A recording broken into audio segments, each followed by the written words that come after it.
Mass line భారతదేశంలోని ఎర్ర జెండాలను ఏకం చేద్దామనే ఒక సంకల్పంతో మాస్ లైన్గా ఏర్పడిన కొన్ని పార్టీలు ఇంకా కొన్ని పార్టీలను కలుపుకొని మార్చి 30, 2024న సుందరయ్య విజ్ఞాన కేంద్రంలో 11 పార్టీలతోటి సమావేశం నిర్వహించడం జరిగినది. రాష్ట్ర స్థాయి సిపిఐ, సిపిఎం నుండి మొదలుకొని ప్రజాపంద, న్యూ డెమోక్రసీలు, ఇంకా చిన్న చితక ఎర్రజెండా పార్టీలు మొత్తం 11 పార్టీలుగా ఏర్పడి హిందూయిజం ఫాస్టిజాన్ని ఎదుర్కొనుటకు అందరము ఐక్యం కావాలనే నినాదంతో బయలుదేరారు.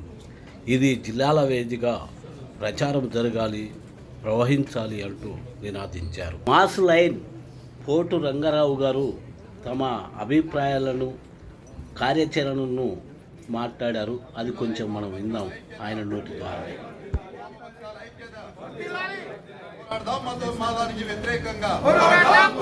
వ్యతిరేకంగా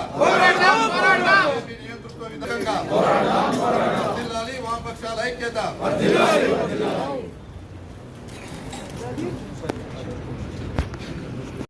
ఈ సదస్సుకు హాజరైనటువంటి మిత్రులారా, కామ్రేడ్స్, ఇప్పుడు 30 ఏళ్ల క్రితం కవి చరమండరాజు ఒక మాట చెప్తాడు, మళ్ళీ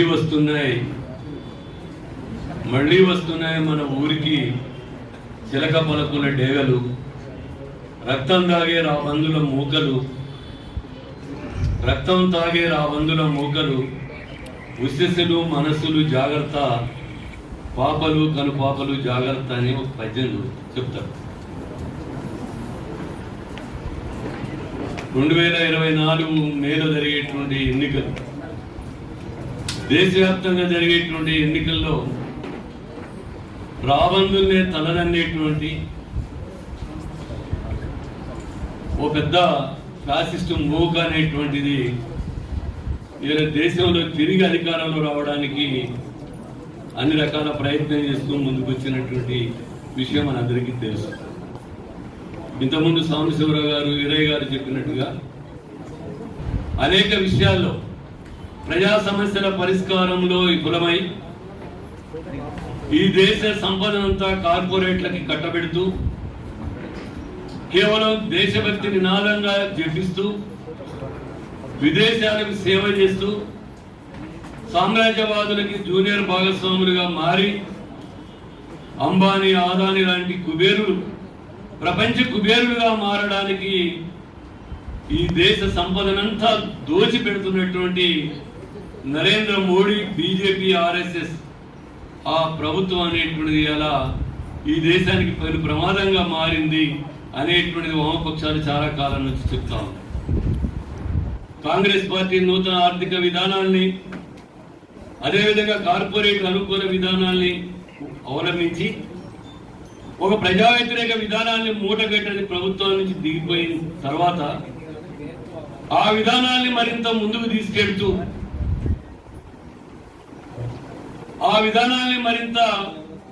తీసుకెళ్లడమే కాకుండా ఈ దేశంలో మత విభజన తీసుకురావడానికి, మత విద్వేషాన్ని రెచ్చగొడుతూ ఈ దేశాన్ని ఒక మతరాజ్యంగా నిర్మించడానికి ఈ దేశ ప్రజల్లో సహజంగా అలుముకోనున్నటువంటి, శతాబ్దాలుగా అలుముకున్నటువంటి ఒక ప్రేమ, వాత్సల్యము, అన్నదమ్ముల అనుబంధము, సోదర సంబంధాలు, జాతుల మధ్య ఉన్నటువంటి సహృభ్రాతృత్వము, వీటన్నిటినీ చెరిపేసి ఒక విద్వేష జ్వాలలే, ఉన్మాద జ్వాలలే ఈ దేశానికి వ్యాపింపజేయడానికి బీజేపీ ఒక పథకం ప్రకారం తన 100 సంవత్సరాల ఎజెండాని, 100 సంవత్సరాల నుంచి అది ప్రయత్నం చేస్తున్నటువంటి ఎజెండాని తీసుకొచ్చి ప్రయత్నం చేస్తున్నటువంటి స్థితి ఉండి, దానికోసం మరొకసారి 2024లో ఎన్నికలు రావడం కోసం అది ప్రయత్నం చేస్తున్నటువంటి స్థితిలో ఈ రాష్ట్రంలో ఉన్నటువంటి వామపక్ష పార్టీలు సిఏఏ అమలుకు వ్యతిరేకంగా ఒక సదస్సు జరపాలా, రాష్ట్ర వ్యాప్తంగా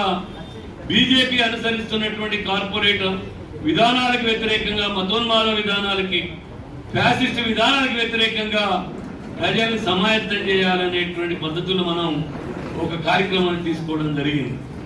అందుకే ఈ దేశంలో స్వతంత్రోద్యమంలో పాల్గొన్నటువంటి చరిత్ర ఆర్ఎస్ఎస్కి లేదు, ఆనాటికి బీజేపీ పుట్టలేదు. అది ఏనాడు స్వతంత్ర ఉద్యమాన్ని బలపరచలేదు. అదేవిధంగా ఈ భారతదేశంలో ఏదైతే ప్రజాస్వామిక విలువలు హక్కులు ఉన్నాయో వాటి మీద ఏనాడు దానికి కనీసమైనటువంటి విశ్వాసం లేదు. అది ఒక మనువాదాన్ని, అదేవిధంగా అది ఒక కర్మ సిద్ధాంతాన్ని నమ్మి ప్రజలు మొత్తం కూడా ఈ దేశంలో మొత్తం కూడా మనువాద సిద్ధాంతానికి అనుగుణంగా మార్చుకోవడానికి అది ప్రయత్నం చేసింది. అంతేకాదు బీజేపీకి ఏదైతే తల్లి లాంటి నాగపూర్ యూనివర్సిటీ ఉన్నదో, ఆర్ఎస్ఎస్ కేంద్ర కార్యాలయం ఉన్నదో, అది దాదాపు 50 సంవత్సరాల పాటు కనీసం ఈ భారతదేశంలో జాతీయ జెండాని కూడా అది అంగీకరించలేదు, ఎగరేయలేదు. ఈనాడు ఓట్ల కోసమో అవసరాల కోసం ఎగరేస్తుంది తప్ప అది ఈనాడు జాతీయ జెండాని కూడా ఎగరేయలేదు. అందుకని ఇది ఈ దేశంలో ఉన్నటువంటి ఒక స్వతంత్రోద్యమం ఆంగ్లేయ సామ్రాజ్యవాదానికి వ్యతిరేకంగా, బానిసత్వానికి వ్యతిరేకంగా జరిగినటువంటి స్వాతంత్రోద్యమం ఏదైతే ఉన్నదో అది తెచ్చిపెట్టినటువంటి కొన్ని లౌకిక ప్రజాస్వామిక విలువలతో కూడినటువంటి ఒక వ్యవస్థ ఉన్నదో ఈ వ్యవస్థని ధ్వంసం చేయడం అనేటువంటిది అందుకని అది ఒక విధానంగా పెట్టుకుంటూ వచ్చింది. అందుకే ఈ దేశంలో మనుషుల్ని మనుషులుగా చూడటం, మనుషులందరినీ సమానంగా చూడటం, అదేవిధంగా మనుషులు జాతులు అనేక రకాల భిన్నత్వాన్ని కూడా అన్నిటిని అంగీకరించడం, సంలీనం చేసుకోవడం కాకుండా అది మొత్తం కూడా విద్వేష జ్వాలలు లేపి ఆఫ్ఘనిస్తాన్ పాకిస్తాన్ మరొక దాన్ని చూపించి భారతదేశాన్ని కూడా మెజార్టీ మత రాష్ట్రంగా మార్చాలనేటువంటి కుట్రలు కుతంత్రాలతో ఈ దేశంలో తన ఎజెండాను తమ జరుపుకుంటూ వస్తుంది. 2014 తర్వాత కాంగ్రెస్ యొక్క పాపాల ఫలితంగా, కుంభకోణాల ఫలితంగా, దేశంలో పెరిగినటువంటి అసంతృప్తి ఫలితంగా, దేశంలో సరైనటువంటి ఒక వామపక్ష లౌకిక ప్రత్యామ్నాయం అనేటువంటిది వేళ్ళుకొని ఉండలేనటువంటి ఫలితంగా మతోన్మాద బీజేపీ అధికారంలోకి వచ్చి ఇవాళ మొత్తం కూడా తన ఎజెండాని బయటికి తీసి ఇవాళ అన్ని వ్యవస్థల్ని ధ్వంసం చేసి ఈడీని కేడీగా మార్చింది. అదేవిధంగా అన్ని వ్యవస్థల్ని ఆఖరికి పార్లమెంట్ వ్యవస్థ దగ్గర నుంచి న్యాయ వ్యవస్థ దాకా కూడా చెరబట్టి దేశంలో పార్లమెంటరీ ప్రజాస్వామ్యాన్ని మొత్తం హరించి వేస్తున్నటువంటి స్థితి ఇవాళ కనపడుతున్నటువంటి స్థితి ఉన్నది. అందుకే ఒక మేధావి మాకు ఒక సూచన చేశాడు, అయ్యా భారతదేశంలో పార్లమెంట్ ద్వారా సోషలిజం అయితే రాదు కానీ, భారతదేశంలో పార్లమెంట్ ద్వారా సోషలిజం రాదు కానీ భారతదేశంలో పార్లమెంట్ ద్వారా ఫ్యాసిజం వస్తుంది, తస్మా జాగ్రత్త, కమ్యూనిస్టులారా జాగ్రత్త అని మాట్లాడారు. అందుకనే ఈ దేశంలో పార్లమెంటరీ వ్యవస్థని నాడిని పట్టుకొని, పార్లమెంటరీ వ్యవస్థని దాన్ని చేజిక్కించుకొని, అన్ని వ్యవస్థల్ని చేజిక్కించుకొని ఈనాడు విద్యా వ్యవస్థలో మార్పులు, చరిత్ర శాఖలో మార్పులు, మొత్తం అన్ని రంగాల్లో మార్పులు వచ్చి ఇవాళ ఎన్నికల ముందు ఈడీ ఇంత యాక్టివేట్ ఎప్పుడన్నా ఈ దేశ చరిత్రలో ఉందా? ఎన్నికల ముందు ప్రతిపక్షాల్ని అరెస్ట్ చేయడం, దాడులు చేయడం ఉందా? నిన్ననే వాట్సాప్ లో ఒకటి చేస్తున్నది, ఒక ఈడీ వాళ్ళు దాడి చేయడానికి వస్తే ఒక్క నిమిషం ఆగండి అని బీజేపీ కండవ వేసుకోగానే ఓకే అదైతే పర్వాలేదని వెళ్ళిపోతున్నటువంటి స్థితి ఇలా ఓపెన్ గా సాధారణంగా అర్థమవుతున్నటువంటి స్థితి కనపడుతున్నాడు. కానీ ఇలాంటి ప్రమాదకరమైనటువంటి పరిస్థితుల్లో నిజమే కమ్యూనిస్టులుగా వర్గ పోరాటాలతో పాటు, వర్గ పోరాటాల ద్వారా ఈ దేశాన్ని విముక్తి చేయడంతో పాటు దాన్ని నిర్మించడంలో అనేక ఒడిదుడకులకి, అనేక రకాలైనటువంటి ధోరణికి గురైనటువంటి ఫలితంగా కమ్యూనిస్టు ఉద్యమం యొక్క ప్రభావం మనం కొంత బలహీనపడినటువంటి స్థితిలో ఇవాళ మితవాద పక్షం ప్రపంచవ్యాప్తంగా బలపడుతున్నది. ఆ మితవాద పక్షంలో ఉన్నటువంటి ఫ్యాసిస్ట్ శక్తి అయినటువంటి బీజేపీ లాంటి వాళ్ళు కూడా భారతదేశంలో అధికారం చేజిక్కించుకొని ఇలా చెరబడుతున్నటువంటి పరిస్థితి కనబడుతుంది. ఇలాంటి స్థితిలో మన వర్గ పోరాటాలు నిర్మించడంతో పాటు ఈ ఫ్యాసిజాన్ని నివారించడానికి, అదేవిధంగా పార్లమెంటరీ కనీస ప్రజాస్వామిక విలువను రక్షించుకోవడానికి ప్రజల్ని చైతన్యం చేయాల్సినటువంటి అవసరం ఉంది అనేటువంటిది మనందరం భావించాలా, దానికోసం కృషి చేయాలా.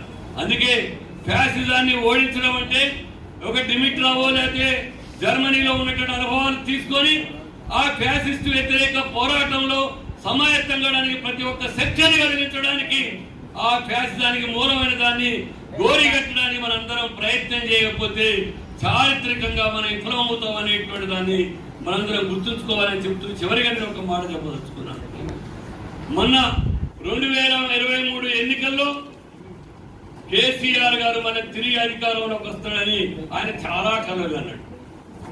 ఎంత నిరంకుశంగా అప్రజాస్వామికంగా గడిల పరిపాలన కొనసాగించినటువంటి కేసీఆర్ నేను తిరిగి అధికారంలోకి వస్తా, నాకు తిరుగులేదు అనేటువంటి అధికారాన్ని మన ప్రజలు ఇస్తారని చెప్పి అనుకున్నాడు.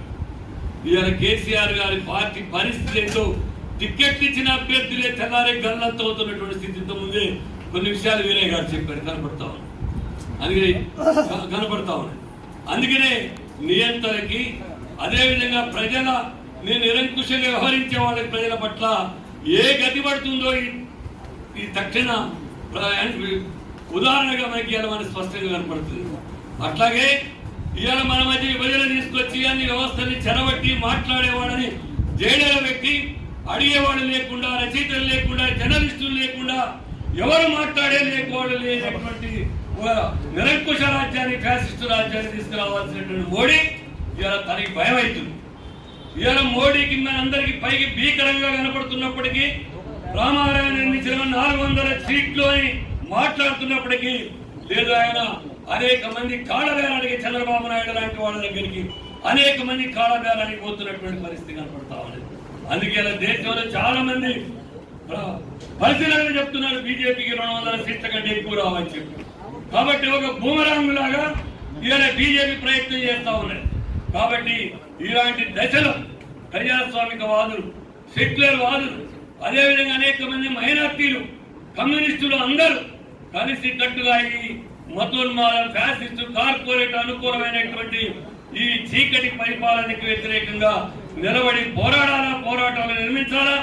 పార్లమెంటు బయట పోరాటాలు నిర్మించి వారికి వ్యతిరేకంగా నిలబడాలని చెప్పి కోరుతూ, ఈ జిల్లాల్లో కూడా జరిగే సదస్సులు కూడా జయప్రదం చేయాలని చెప్పి కోరుతూ నాకు ఈ అవకాశం ఇచ్చినందుకు తెలియజేస్తున్నాను.